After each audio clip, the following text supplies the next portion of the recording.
Ada sebuah video di mana saya dikirim linknya menceritakan ramalan Jayabaya tentang keadaan dunia saat ini. Lalu dia menggabungkan sejarah 7 presiden belakangan di Indonesia yang ternyata berpola atau ada polanya. Pola sepertinya halnya di Amerika. Rakyat Amerika memilih yang sesuai dengan kebutuhan bangsa Amerika pada saat itu untuk mengantisipasi masa depan dan manfaat yang akan rakyat dapatkan ke depannya. Jadi kalau rakyat Amerika perlu keuntungan finansial alias rakyatnya mau kaya, maka Partai Republik lah yang terpilih menang. Karena Partai Republik cirinya menurunkan pajak dan menswastakan negara. Kalau Partai Demokrat yang terpilih, pajak naik namun fasilitas negara untuk rakyat jadi gratis dan lengkap seperti sarana kesehatan dan pendidikannya. Demikian juga 7 presiden Indonesia menjabat selama ini, maka semua bergaya sama, yaitu heavy on government atau berciri apa-apa pemerintah, ala Partai Demokratnya Amerika, ala sosialisnya Tiongkok. Sementara para kandidat yang akan bermain di 2024 saat ini semuanya berciri sama, berpola sama dengan 7 presiden yang telah berkuasa, apa-apa pemerintah. Hanya Bosman Sontoloyo yang punya konsep heavy on swasta atau menswastakan kegiatan membangun ekonomi terbesarnya dan menurunkan pajak konsepnya, seperti Partai Republiknya Amerika. Untuk hal ini memang kembali ke masyarakat, karena konsep menswastakan pemerintah belum pernah terjadi sebelumnya, atau mengikuti swasta terutama UKM dalam porsi besar lebih dari 80% ekonomi belum pernah terjadi sebelumnya dalam 7 pemerintahan yang telah berjalan. Selama ini memang tenaga kerja 96% diserap UKM, namun ekonomi UKM hanya 40% saja dari porsi ekonomi nasional. Sisanya adalah anggaran pemerintah dan oligarki. Sudah 7 presiden polanya ya seperti ini.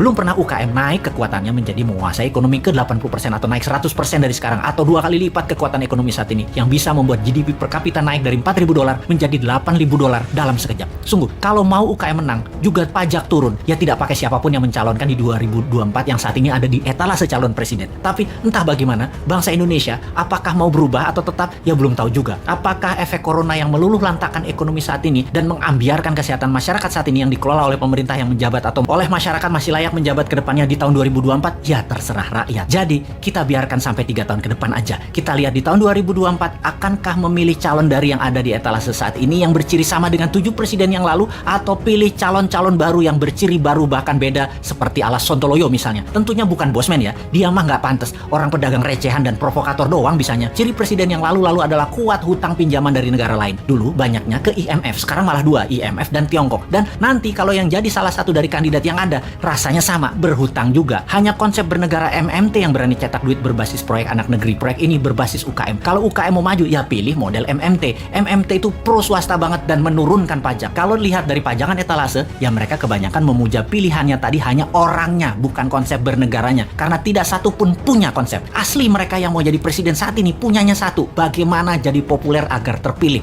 Mek ngono tok ilmunya. Bener deh, bagaimana supaya Anda memilih mereka? Citra aja dibenerin, bukan konsep yang mereka jual. Kalau Bosman, citranya kan kampungan, provokator, komentarnya norak, kulitnya hitam. Jadi karena karakternya nggak bisa dijual, maka dia jual konsep. Itu pun norak. Mainstream ya tetap maunya ngutang asing. Yang anti hutang asing kecil banget yang mendukung UKM malah nggak ada. Akhirnya UKM-nya senang ngutang juga kalau cari duit. Kapan berubahnya bangsa ini? Begitu kuat doktrin minjem itu di kepala semua pejabat sampai UKM-nya pun tidak ada alternatif lain. Kembali ke video yang linknya saya dapat dan saya nonton, ternyata Satrio Piningit atau kesatria yang dipingit itu keluar ketika ada goro-goro atau malapetaka dahsyat menghancurkan negara dan dunia. Saat ini virus corona dianggap goro-goro. Lalu ketika goro-goro terjadi, ada kesatria yang suaranya saja muncul, wajahnya dan penampilannya dipingit tidak muncul, yaitu Bosman. Jadi kesatria yang dipingit tadi adalah kesatria yang terus-menerus memberikan arahan, solusi, dan sosoknya dipingit, diumpetin, yang penting pesannya tercapai. Lalu pola kepemimpinan nasional yang lengkap menjabat. Pak Karno itu Majapahit atau Jawa Timuran, Pak Harto itu Jawa Tengah atau Mataraman, Pak SBY itu Majapahit, Pak Jokowi itu Mataraman, dan Bosman itu Jawa Timuran Majapahit. Begitu pola penggantinya seharusnya. Habis Mataram ya Majapahit. Dan